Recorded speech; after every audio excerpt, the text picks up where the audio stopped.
आज हम चर्चा करने वाले हैं ब्रिटेन की शासन व्यवस्था में मंत्रिमंडल या कैबिनेट की। ब्रिटेन में संसदीय शासन है ना, और संसदीय शासन में कार्यपालिका का एक औपचारिक प्रधान होता है तथा दूसरा कार्यपालिका का वास्तविक प्रधान होता है। और जो सत्ता का प्रयोग होता है वह औपचारिक प्रधान के नाम से किया जाता है, किंतु वास्तविक रूप से सत्ता का जो प्रयोग है ना, वो औपचारिक प्रधान नहीं करता बल्कि कौन करता है? वास्तविक प्रधान करता है। तो ब्रिटेन में सम्राट जो है वो कार्यपालिका का औपचारिक प्रधान है और कैबिनेट कार्यपालिका की वास्तविक प्रधान है।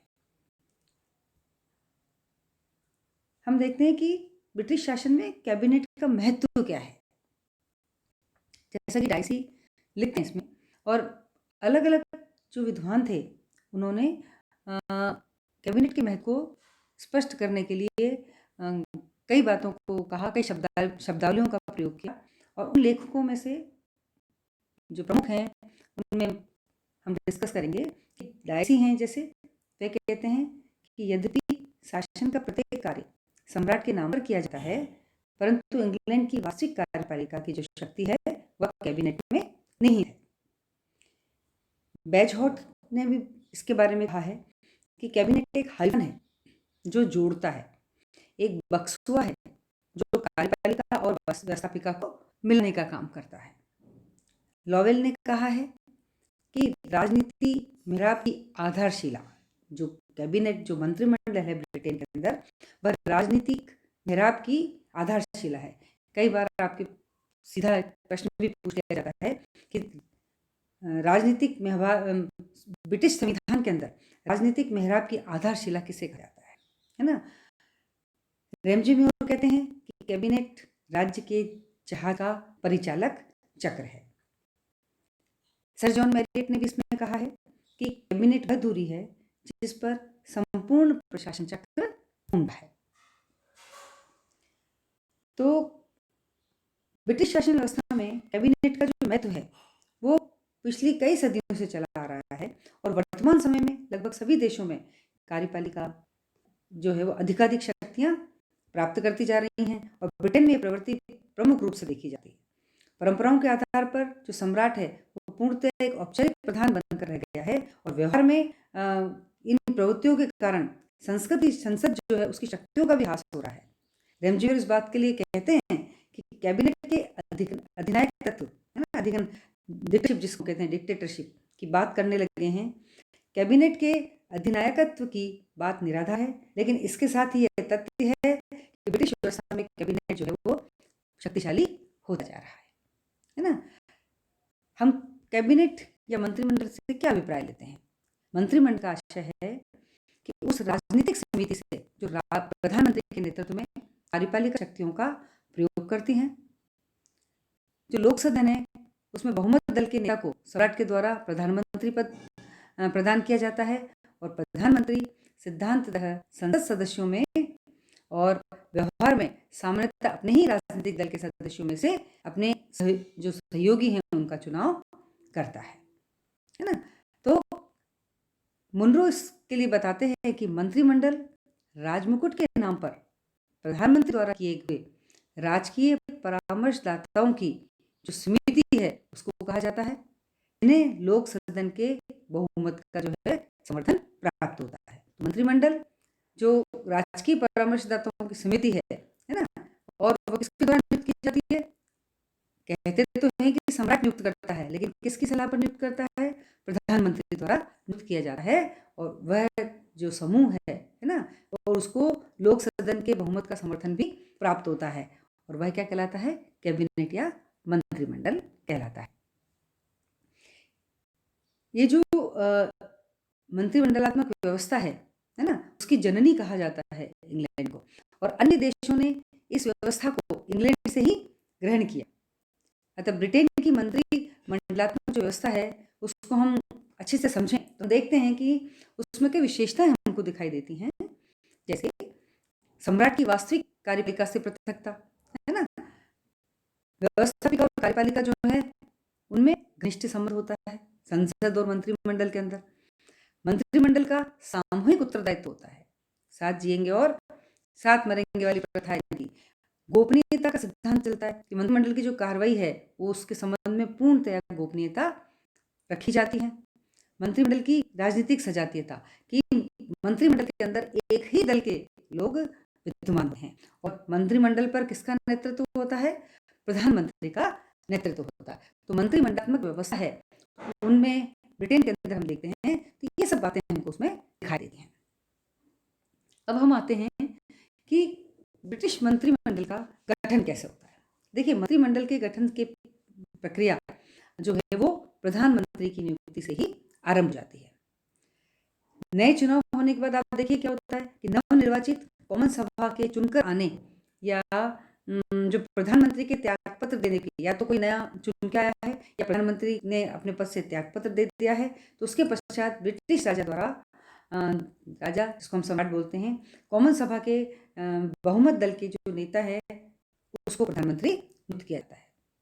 सामान्यतः ब्रिटेन की जो द्विदल पद्धति है उसके अंतर्गत प्रधानमंत्री का जो चुनाव है वो महानिर्वाचन में जनता द्वारा ही किया जाता है ना। और सुस्थापित जो परंपरा है कि सम्राट लोक सदन के बहुमत के नेता को प्रधानमंत्री पद ग्रहण करने के लिए आमंत्रित करेगा। तो आप ये देखिए कि सामान्यतः इस समय सम्राट की व्यक्तिगत इच्छा विवेक कोई महत्व नहीं रखता, लेकिन अगर कोई विशेष परिस्थितियां है ना, तो सम्राट प्रधानमंत्री के चुनाव में अपने विवेक का प्रयोग भी कर सकता है। ठीक है ना।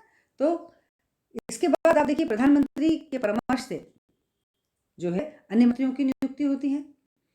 सन 1923 तक ब्रिटेन में यह व्यवस्था थी कि दोनों सदनों में से किसी भी सदन में से प्रधानमंत्री नियुक्त किया जा सकता था।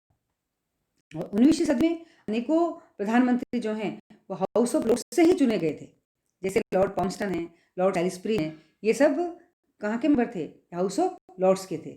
और 1912 में लॉर्ड सैलिसबरी के त्यागपत्र के बाद कोई भी पीयर, अर्थात पीयर माने जो हाउस ऑफ लॉर्ड्स का जो सदस्य है, वह प्रधानमंत्री नियुक्त नहीं किया गया। मतलब 1912 में लास्ट लॉर्ड सैलिसबरी थे और 1923 में लॉर्ड बोनार्सो है ना द्वारा त्यागपत्र देने से ब्रिटिश राजा ने हाउस ऑफ कॉमन्स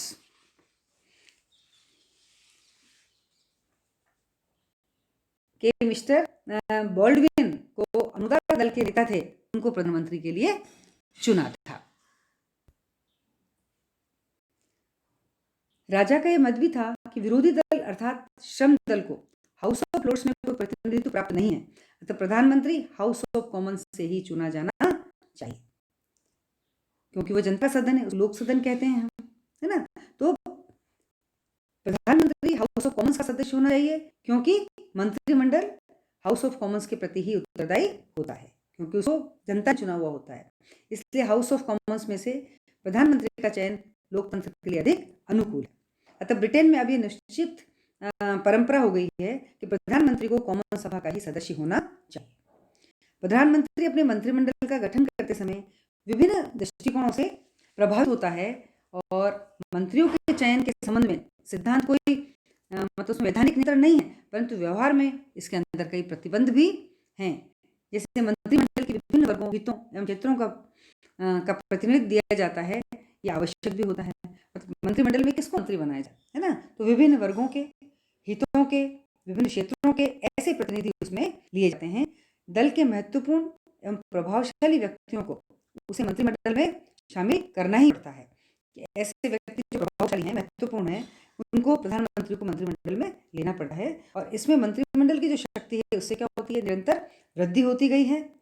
पूर्व विश्वस्त एवं अनुभवी सदस्यों को मंत्रिमंडल का सदस्य बनाते हैं, है ना। तो वहां की परंपराओं के अनुसार मंत्रिमंडल बहुमत दल में से ही बनना चाहिए। ठीक है ना, कि प्रधानमंत्री अपने मंत्रिमंडल का गठन करता है तो विभिन्न दृष्टिकोणों को अपनाता है, उसमें कौन कौन से सदस्य, कौन कौन से व्यक्ति इसके अंदर होने चाहिए। ठीक है। और इसके लिए जैसे देखिए आपकी एमरी लिखते भी हैं कि वास्तव में किसी अधिनायक को ही अपने कैबिनेट के निर्माण में इतनी स्वेच्छाकारी शक्ति प्राप्त होती है जितने की ब्रिटिश प्रधानमंत्री को होती है।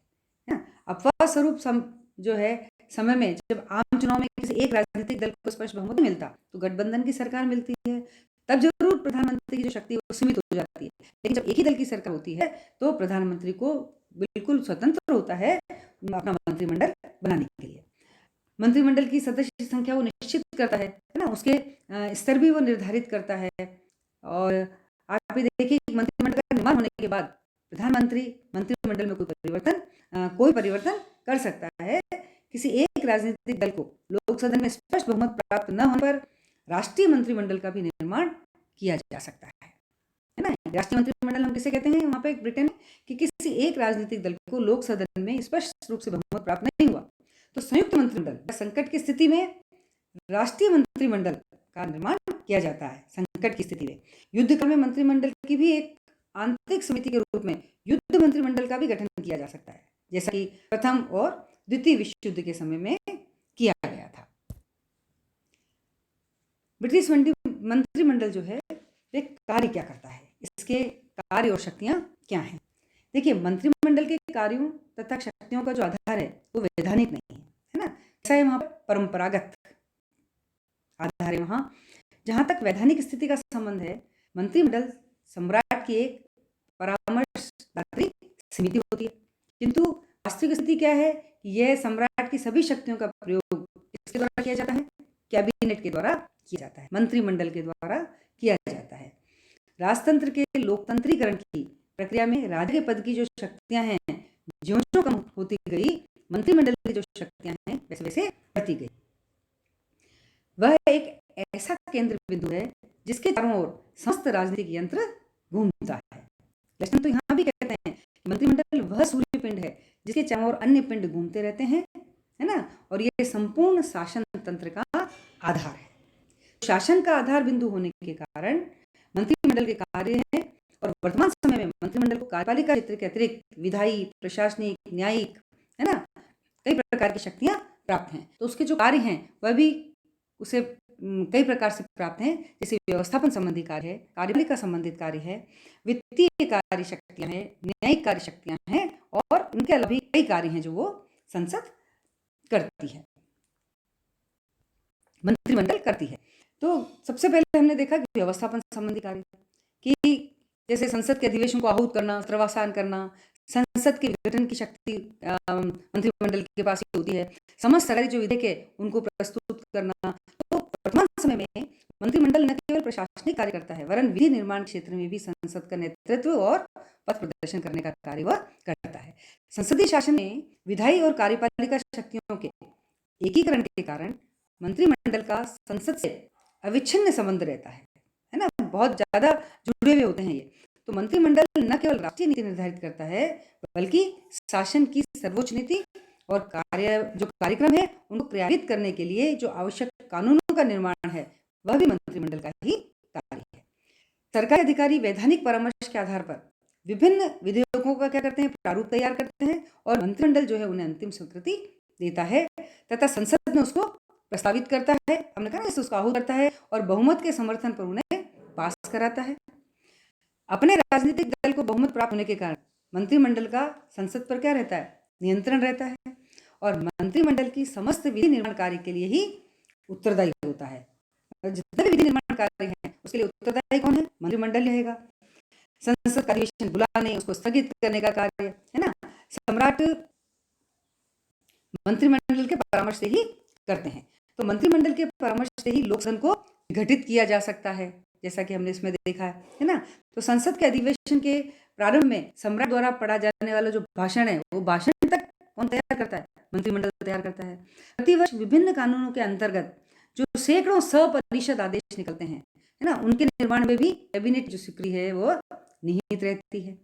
तो मंत्रिमंडल के इन विधायी कार्यों की व्यापकता के कारण एक लेखक तो कहते हैं कि ये एक तरह की लिटिल लेजिस्लेटिव है, लघु विधायिका, है ना। और ऑगर्जिंग लिखते हैं कि व्यवस्थापन में मंत्रिमंडल का प्रभुत्व इतना अधिक है कि बिना किसी अतिशयोक्ति के ये कहा जा सकता है कि वर्तमान समय में विधि निर्माण संसद द्वारा नहीं बल्कि मंत्रिमंडल द्वारा संसद के परामर्श और सहमति से होता है।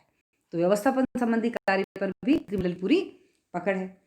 फिर इसका कार्यपालिका संबंधी कार्य, देखिए कार्यपालिका संबंधी कार्य में भी ये 3 प्रकार से कार्य करता है। जैसे राष्ट्रीय नीति का निर्धारण करना, है ना, कि मंत्रिमंडल का सबसे अधिक महत्वपूर्ण कार्य क्या है, राष्ट्रीय नीति निर्धारित करता है। मंत्रिमंडल देखिए निश्चित करता है कि आंतरिक क्षेत्र में प्रशासन के विभिन्न विभागों के द्वारा विदेशी क्षेत्र में दूसरे देशों के साथ तो संबंध के विषय में किस प्रकार की नीति अपनाई जाएगी, है ना।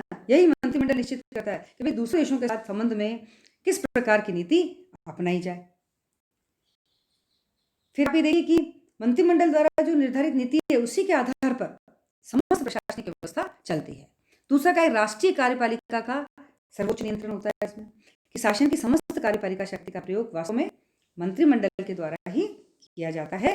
और मंत्रिमंडल में विभिन्न विभागों के अध्यक्ष होते हैं। वे करते हैं अपने अपने विभागों का संचालन करते हैं, उनके कार्यों को देखभाल करते हैं और सम्राट की जो समस्त कार्यपालिका शक्ति हैं उसका प्रयोग भी मंत्रिमंडल द्वारा किया जाता है। और राजनीतिक स्तर के प्रमुख पदाधिकारियों का चयन कौन करता है, वो भी मंत्रिमंडल ही करता है। सम्राट इन्हें केवल औपचारिक रूप से नियुक्त करता है। तो संसद में प्रशासन संबंधी जो भी प्रश्न पूछे जाते हैं उनका उत्तर किसको देना होता है, मंत्रिमंडल को।